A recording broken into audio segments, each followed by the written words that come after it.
I don't know where we were, Steve, and you asked me if something about the world of Sid and Marty Krofft, and I said that I'd actually been, and you were flabbergasted, because I think finding somebody that has been to the world of Sid and Marty Krofft is like hitting the lottery, because you know it wasn't open very long, 3 or 4 months maybe, and didn't many people go. So to just stagger up and find somebody that went was really was lucky. So I remember it well. I think it was in 1976, and it was a real weird place. First of all, they built the thing as a family amusement park down in probably the worst part of Atlanta. That area was referred to down where Olympic Park is now. I mean, that was the Gulch, and it was a bunch of winos, and the bus station was down there, and it was just not a place where people carried families. It doesn't look anything like it looks today. There's a bunch of old rundown garages and things like that. So that was sort of a fatal flaw, and the population growth that was happening in Atlanta at the time was out in the suburbs, and those suburbanites who moved down here heard these stories about our urban decay, and they just really weren't interested in bringing their family to downtown Atlanta. Now, if they had built the thing maybe in Roswell, it might have gotten some takers. But, you know, it was a real interesting place. It was built at the Omni, which was built as a part of getting the Hawks to Atlanta. And I think this was before the days of CNN. And so this was an Omni office building and a small Omni hotel. And the first thing I remember about the original Omni was out in the atrium of the Omni was a skating rink. And so when you went down there to go to the world of Sid and Marty Krofft, there were all these guys skating out, and ice skating in Atlanta was, nobody knew what the hell these people were doing. You know, there wasn't a half of 1% of the population of Atlanta that knew how to ice skate. So anyway, we came over to visit some friends, and they said, well, let's go to this Sid and Marty Krofft world, the world of Sid and Marty Krofft. It's supposed to be really cool. Sid and Marty Krofft had this, they were producers of this show called HR Pufnstuf, and it was real strange. I remember back then a lot of people had sort of accused Sid and Marty Krofft of being on one big LSD trip when they dreamed up HR Pufnstuf, because it was sort of a psychedelic Saturday morning cartoon show and kind of a little ahead of its time. So we went down, took the kids down. I think there were like 8 of us. And the first thing that caught your eyes when you went into the Omni, where the world of Sid and Marty Krofft was this escalator. And I think, if I remember at the time, it had the Guinness Book of World Records for being the longest escalator in the world. Now, I don't know if somebody's probably built an escalator longer, but that was a big draw at the time, just to ride the escalator up.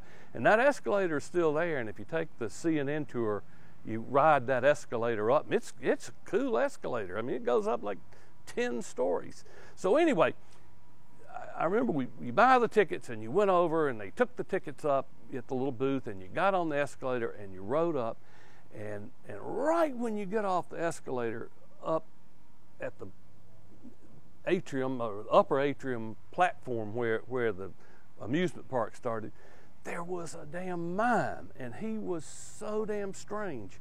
And mimes kind of make people uncomfortable. And you know, I can remember as a kid watching Marcel Marceau on the Ed Sullivan Show, and I always thought that was a damn good time when Marcel Marceau came on. It was a damn good time to get up and go to the bathroom or something.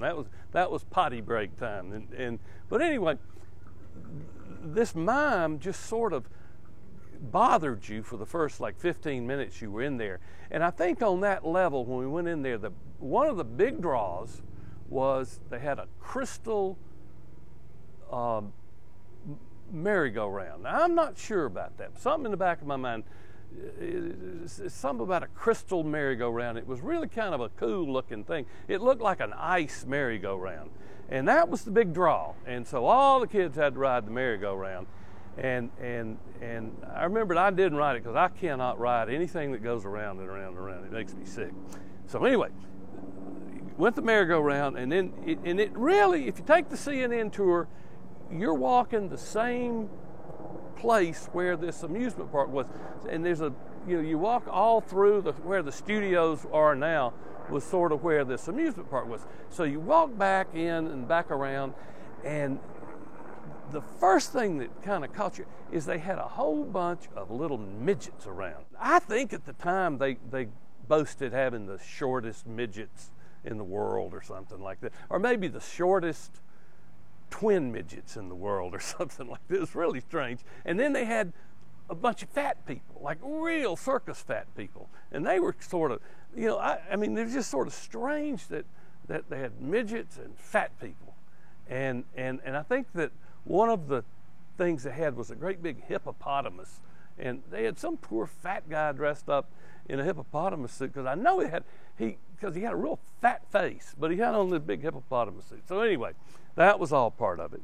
And then the real draw, the real thing that they hung their hat on was that so this thing was opened in 76, and it was maybe 72 or 73 that the Who did that rock opera Tommy, and it was a big deal, great music, still good music, and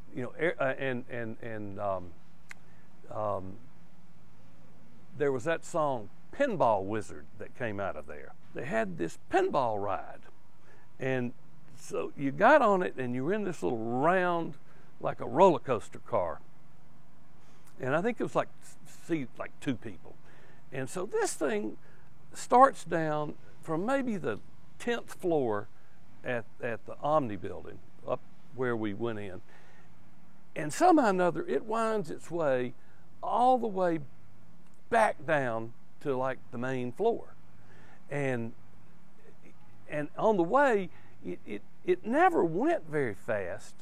It was real slow, and they played that Pinball Wizard song the whole time we were on it, but it was sort of psychedelic because they had these strobe lights that it's kind of like Space Mountain at Disneyland or Disney World, because they had these strobe lights that are going like this that make your brain think that you're going a hell of a lot faster than you are. So like that Space Mountain, it's parts of that Space Mountain you think you're going 1,000,000 miles an hour, and you're really not going that fast. Those strobes are just blowing your mind. So anyway, this thing goes, and it bounces off of these bumpers like you're inside a pinball machine. And it was pretty cool. And when it would bounce off a pinball machine, you'd get that noise that pinball machines make, and boing, boing, boing, boing. But there wasn't really that much to it as far as the crystal merry-go-round, the midgets, the mime, and the pinball ride. That's all I can remember about the place. I on purpose didn't look up anything about the world of Sid and Marty Krofft to see what is online about it and what else was there. But I just wanted to really talk about the things that I remembered. And if there was one thing that I have to remember about it, and I would bet that everybody who ever went would say the same thing, is that they'll remember that damn mime, because he was just so strange, and he just sort of got in your face and just sort of bugged you, and you just almost had to say, go away, go away, and he wouldn't leave until another group of people happened to come up to the top of the escalator, and then you go bother those guys. So, Steve, that's my recollection of the world of Sid and Marty Krofft, which I think lasted all of about 3 months.